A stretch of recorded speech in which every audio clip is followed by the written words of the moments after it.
मद्र देश के महातपस्वी महाराजा अश्वपति और महारानी मालवी संतान प्राप्ति की तीव्र झंखना से पीड़ित तो थे ही, साथ साथ दैवी संकेत और दैवी कृपा से भी वंचित थे। मैं कितना कमभागी हूं कि मेरे वंश को आगे ले जाने के लिए एक पुत्र प्राप्ति की इच्छा अभी तक अधूरी है।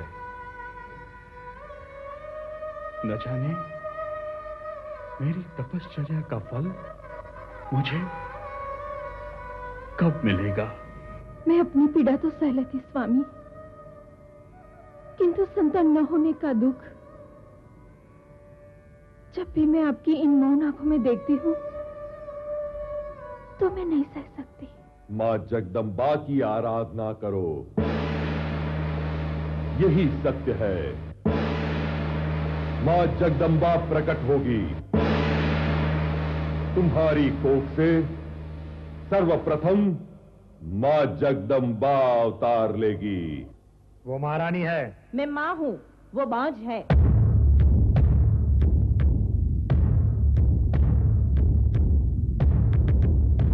किसकी इतनी हिम्मत कि महारानी के मन को व्यथित करे? यदि आप आदेश देती तो। अब बात आदेश की नहीं है, अनुरोध की है। महाराज, मुनि पराशर पधारे हैं। सूर्योदय, मेरी उपासना का आरंभ काल होगा।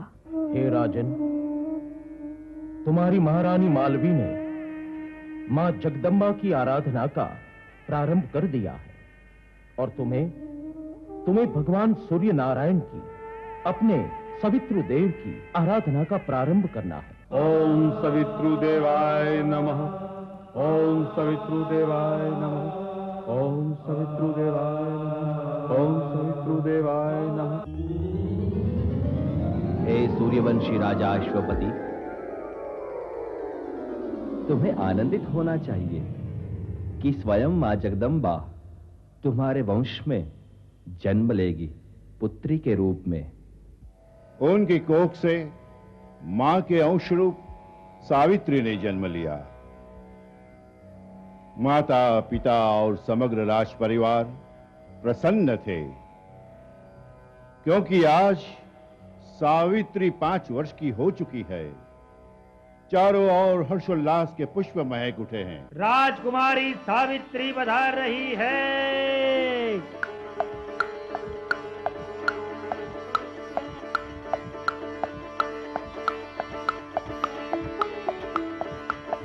तबड़क तबड़क घोड़ा दौड़े।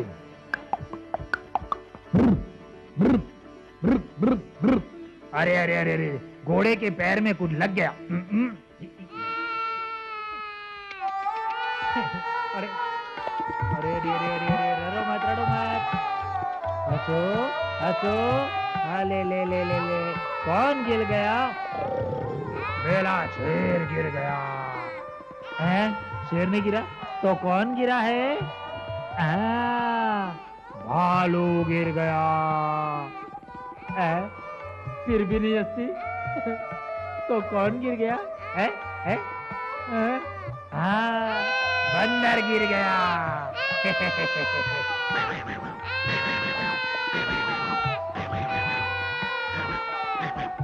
आचो आचो आचो आचो आचो। किंचुक, ये क्या हो रहा है? महारानी जी, मैं घोड़ा बना हुआ था और राजकुमारी मेरे कंधे पे बैठी हुई थी और घोड़ा चलते चलते घोड़े के पैर में लगी तो गिर गया और राजकुमारी रोने लगी। हाँ? कुछ करो किंचुक, महाराज के आने का समय हो गया है और वे अपनी लाडली पुत्री की आंखों में आंसू नहीं देख पाएंगे। कब से मैं यत्न प्रयत्न कर रहा हूँ, किंतु परंतु ये हंसती नहीं है। किंचुक, ये आप क्या कर रहे हैं? एक बालिका को हंसा नहीं सकते? अभी महाराज आएंगे और सावित्री को रोते हुए देखेंगे तो आपको दंड देंगे, समझे?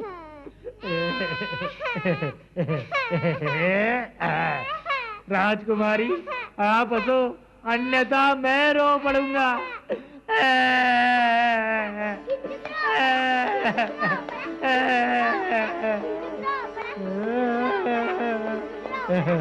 किंचुकरो पड़ा, किंचुकरो पड़ा, किंचुकरो पड़ा। महाराज प्रणाम। ये क्या हो रहा है? कुंवरी सावित्री गिर पड़ी थी। गिर पड़ी? हाँ, और मैं उन्हें हंसाने का यत्न कर रहा था। हमारी सावित्री की आंखों में आंसू? हमारी सावित्री की सेवा में हमने पूरी सेना लगा रखी है, और आप लोग क्या कर रहे थे? रानी पद्मावती, रानी भैरवी, यदि फिर कभी हमने हमारी सावित्री की आंखों में आंसू देखे तो दंड दिए जाओगे।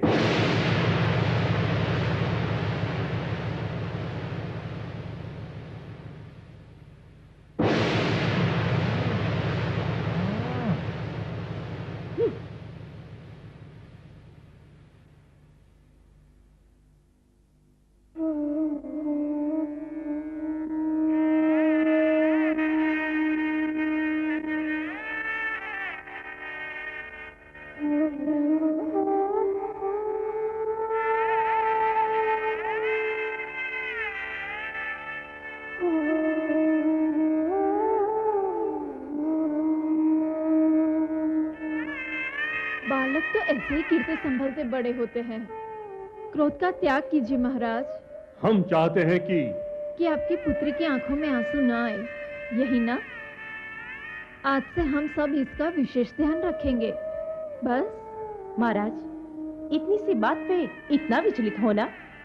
रानी भैरवी, हमारे लिए सावित्री की कोई भी बात इतनी सी बात नहीं है। हम चाहते हैं कि वो आगे बढ़कर वेद शास्त्र में पारंगत हो, ललित कलाओं में निपुण कलाकार साबित हो, और कल बड़ी होकर ससुराल चली जाए। महाराज, भैरवी सत्य ही कह रही है। पुत्री को एक दिन पिता के घर से जाना ही है। और अगर ऐसी सर्वगुण संपन्न मेधावी कन्या होगी तो इसके लिए पति ढूंढना कठिन होगा। यदि ऐसा वर नहीं मिला तो विपदा आन पड़ेगी। हाँ महाराज,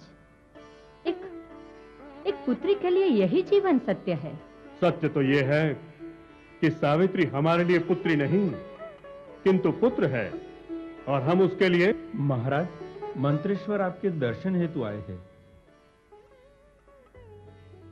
प्रणाम राजन। पधारिए मंत्रेश्वर। अंतपुर में आने के लिए क्षमा। मंत्रेश्वर, आप तो हमारे पिता तुल्य हैं, और हमारे राजमहल के प्रत्येक द्वार आपके लिए सदैव खुले ही हैं। महाराज, राजकुमारी सावित्री को आशीर्वाद देने नगर के श्रेष्ठियों, राज अधिकारी एवं सामान्य जनता उत्सुक है। प्रसिद्ध संत पुरुषों एवं ऋषि मुनियों का नगर में आगमन हो चुका है। मंत्रेश्वर, हमारी पुत्री कितनी भाग्यशाली है कि उसके जन्म दिवस के अवसर पर कैसे कैसे लोग उसे आशीष देने आएंगे। मंत्रेश्वर, हम चाहते हैं कि सभी सम्मानी जनों का योग्य आदर सत्कार हो। जी महाराज, इस पूजा के लिए सर्वोत्तम स्थान मातृ मंदिर ही हो सकता है।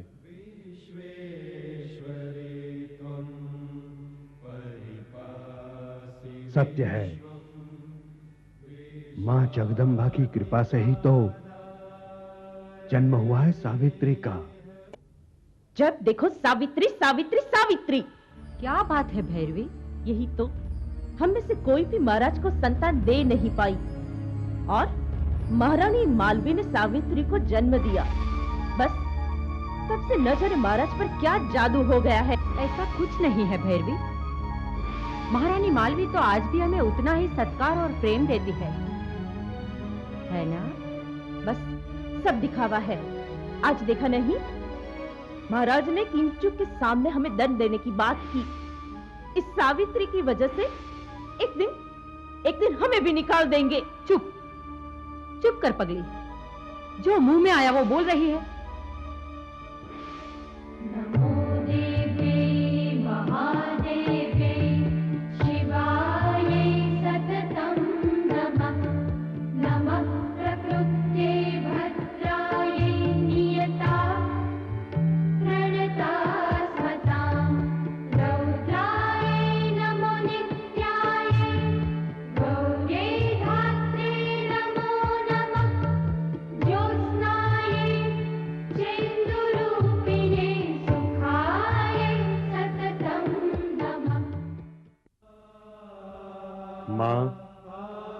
आज तुम्हारी कृपा से पुत्री सावित्री 5 वर्ष की हो गई।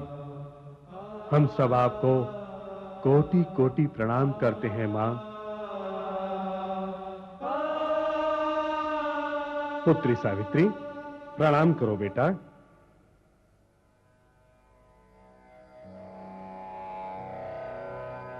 ऋषिवर पराशर जी को शत शत प्रणाम। प्रणाम ऋषिवर। हे राजा अश्वपति, हम आपकी सुपुत्री सावित्री के दर्शन करने के लिए उपस्थित हुए।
हे देवी, राज राजेश्वरी, आप सर्वव्यापी हैं। समग्र विश्व का आप पालन करती हैं। मैं मुनि पराशर आपको नतमस्तक भावना से वंदन करता हूं।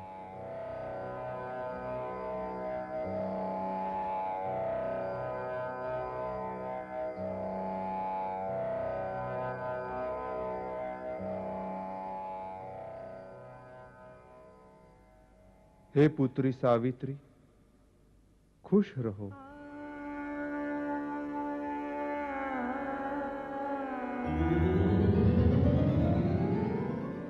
नमो देव्यै महादेव्यै शिवायै सततं नमः।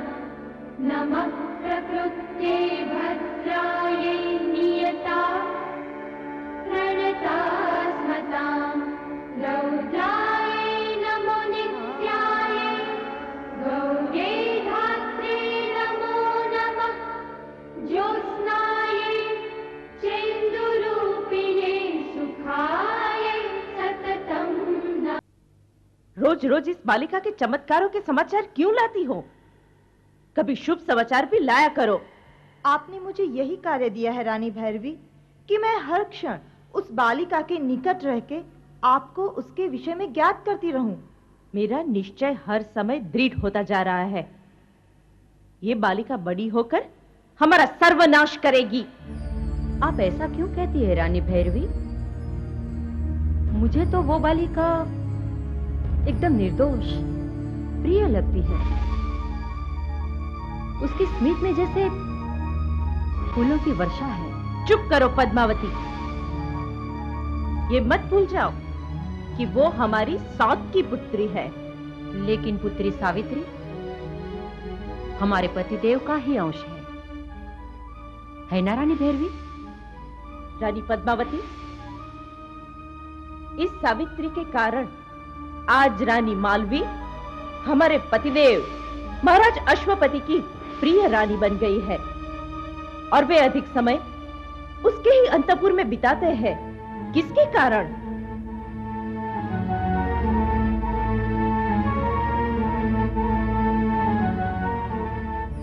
हर दिन हर समय राज्य के अवसर पर रानी मालवी ही पटरानी बनकर विराजमान होती है।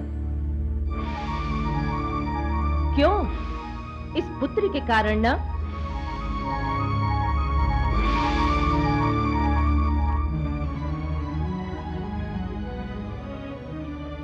किंतु रानी भैरवी, हम अपने पतिदेव को बालक नहीं दे सके। यह भी तो एक कटु सत्य है ना? हाँ, ये कटु सत्य है, किंतु ये कटु सत्य पीड़ादायक और कष्टदायक है कि रानी मालवी ने संतान को जन्म दिया।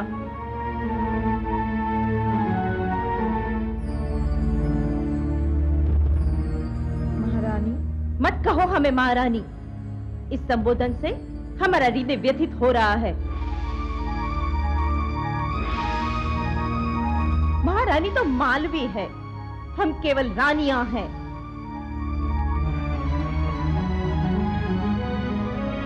तुच्छ, अस्तित्वहीन प्राणी के समान। आप अगर आज्ञा दें तो। आज्ञा है, निसंकोच कहो। रानी माँ, आप इस पुत्री के अस्तित्व को ही अगर।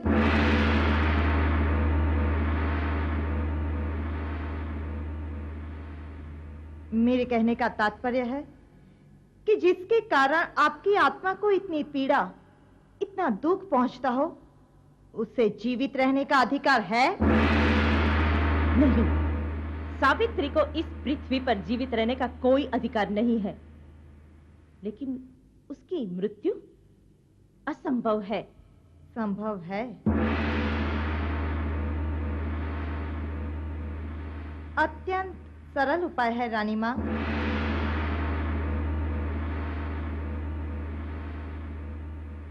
नहीं नहीं, ये घोर पाप है, एक बाल हत्या का पाप। हम इस जन्म में तो निसंतान होने की पीड़ा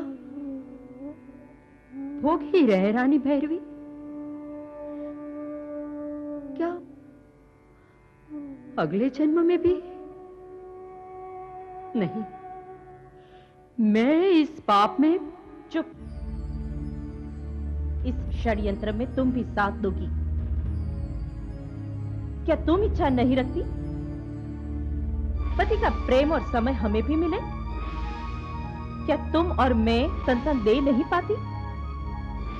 हम भी माता बन सकते हैं, और ये तभी संभव हो सकता है जब राजा अश्वपति का ध्यान हमारी ओर केंद्रित हो।